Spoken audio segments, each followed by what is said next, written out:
சேலம் மாவட்டம் ஓமலூர் ரயில்வே மேம்பாலத்தின் வளைவில் திரும்பிய சரக்கு லாரி பாரம் தாங்காமல் பாலத்தில் கவிழ்ந்த விபத்தில் ஒருவர் உடல் நசுங்கி உயிரிழந்தார். லாரி கவிழ்ந்த விபத்தால் 2 மணி நேரமாக ஏற்பட்ட போக்குவரத்து பாதிப்பு ஏற்பட்டது. கூடுதல் விவரங்களை தருகிறார் செய்தியாளர் கணேசன்.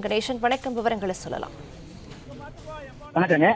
சேலம் மாவட்டம் ஓமலூர் ரயில்வே மேம்பாலம் வழியாக மேட்டூர், சங்ககிரி, ஈரோடு, கோவை உள்ளிட்ட பகுதிகளுக்கு வாகனங்கள் சென்று வருகின்றனர். இந்த நிலையில் இந்த பாலத்தின் வளைவு அதிகமாக இருப்பதால் கடந்த 6 மாதத்தில் 10க்கும் மேற்பட்ட விபத்துகள் ஏற்பட்டு உயிரிழப்பு மற்றும் உடல் உறுப்புகள் இழப்பு ஏற்பட்டுள்ளது. இந்த நிலையில் இன்று காலை மும்பையிலிருந்து கோவைக்கு துணி மூட்டைகள் ஏற்றி வந்த ஒரு லாரி ரயில்வே மேம்பாலத்தில் வந்து கொண்டிருக்கும் போது வளைவில் திரும்பும் போது கிரிப் கிடைக்காமல் பாலத்தில் கவிழ்ந்து விபத்துக்குள்ளானது.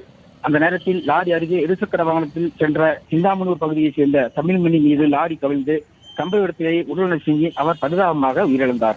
மேலும் லாரி ஓட்டுநருக்கு கால் முறிவு ஏற்பட்டு ஓமலூர் அரசு மருத்துவமனையில் அனுமதிக்கப்பட்ட நிலையில் இந்த விபத்தால் சுமார் 2 மணி நேரம் போக்குவரத்து பாதிக்கப்பட்டது. இந்த விபத்து போக்குவரத்து பாதிக்கப்பட்டதால் ஓமலூர் போலீசார் விரைந்து போக்குவரத்தை சீர் செய்தனர். அடிக்கடி ஏற்படும் இந்த மேம்பாலத்தை ஆய்வு செய்து நடவடிக்கை எடுக்க வேண்டும் என மக்கள் மற்றும் வாகன ஓட்டிகள் அரசுக்கு கோரிக்கை விடுத்தது குறிப்பிடத்தக்கதாகும். பிளே ஸ்டோர் மற்றும் ஆப் ஸ்டோரில் இருந்து பாலிமர் செயலியை QR கோடு மூலம் பதிவிறக்கம் செய்யுங்கள். செய்திகளை உடனுக்குடன் பெறுங்கள்.